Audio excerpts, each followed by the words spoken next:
Happy American Thanksgiving, everyone. Allie and I have a lot to be thankful for. And today, before I stuffed my face with turkey, I wanted to talk a little about the animals of Zihuatanejo, specifically dogs and cats. For the expats that live here and for the tourists, this is actually one of our hot button issues. There have been many debates online, where all debates happen now, about the problem of street dogs and cats, as well as domesticated dogs that are not kept inside their owner's property, or bark too much, or not properly cared for.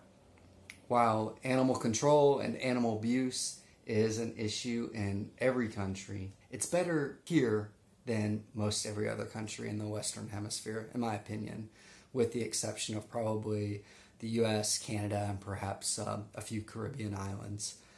Most everyone agrees that people should take care of their pets and that it's a pain when a dog gets into a trash can that's left for the garbage trucks and tosses debris all over the street, and no one wants to come across a pack of barking dogs or see a homeless cat with a litter of kittens.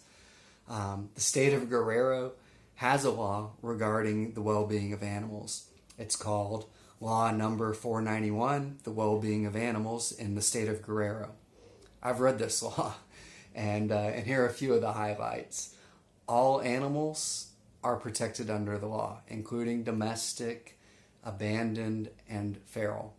Owners should collect their dog poop and keep their dogs on a leash when they're in the streets. You can't kill an animal on a public road. You can't poison, torture, or kill an animal, deprive it of light, water, food, air, sufficient space, or shelter against the elements, or keep it leashed all day without the opportunity to exercise. If you break the law, then sanctions include fines, closure of the facility where the offense took place, confiscation of the animal, vehicles, property, and anything else that was directly involved in the offense. And if someone commits an act, they can be held civilly liable as well as criminally liable. So that's the law.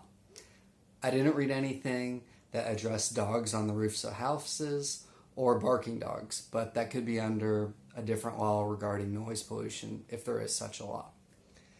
There are lots of locals in Zihuatanejo that truly care about dogs and cats living on the street. We were in a march for animal rights earlier this year, and hundreds of people participated. And as more people get involved in solving the problem, there will be a better likelihood we will solve the problem. The mayor of Zihuatanejo is a proponent of animal welfare and understands that there is an issue with street dogs and cats too. That's great, because obviously no one enjoys seeing starving and sick dogs and cats on the street, and no one wants to see an animal abuse, so having his support is super important. Earlier this year, there was a situation where an American expat poisoned and killed a tourist pet dog. It got a lot of publicity. A few people that were fed up with barking dogs on the street defended the woman. Some people blamed all expats for her horrid behavior. Although the police and mayor were involved and aware of what happened, unfortunately, I don't believe she's been sanctioned under the law. Nothing moves fast here. But the issue of street animals, malnourished animals, abused animals, and so forth are being addressed. It's getting better year over year. What can you do to help? These are Allie and my thoughts on how we can collectively work to help solve the issues. As I mentioned before, it's a hot button issue, so someone else that lives or visits here or watches this may have different ideas, and that's okay. You can adopt a dog or a cat. If you live here, it only costs about 250 pesos to get one from the shelter, and it's fairly easy to fly home with your new pet if you don't live here. Our pets definitely make our lives better. If you can't adopt an animal, then talk to the shelters about taking a dog home to the States or Canada or Europe with you. They will find homes for the animals, but need someone to transport it often. You can be that transporter. We've taken dogs back to the States with us before. It's very easy. Didn't cost us anything. And if you do it, you're saving a dog's life and giving it a great home. I understand anyone that doesn't have the time or isn't in a position to care for a dog or a cat. I do find it a little weird when someone just doesn't like dogs or cats. Anyway, what else? You can volunteer, like my wife does, at Spaz in Ziwa. There's also Amigos de Animales in Barra de Potosi, and there's Surfers for Strays in Troncones. If you don't want to volunteer or can't, you can donate money to help spay and neuter dogs and cats and put down the animals that are too ill.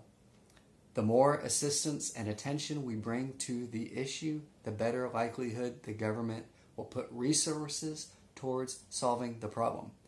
There are locals that feed the street animals, so donating money or food to them helps keep the animals healthy.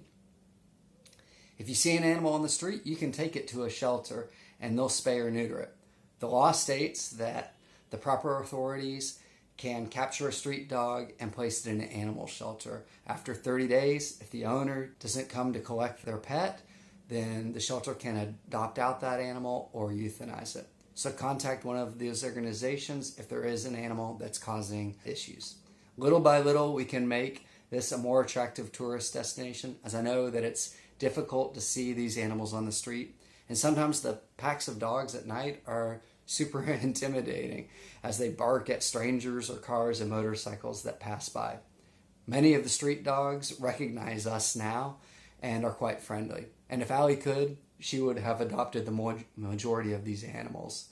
For now, we'll try to do our part to address the issues, and I think one day we can all be proud to have played a part in finding a safe home for all of these dogs and cats, making Ziwa a better place for locals, tourists, and the animals. Okay, thanks for watching. Again, have a great Thanksgiving.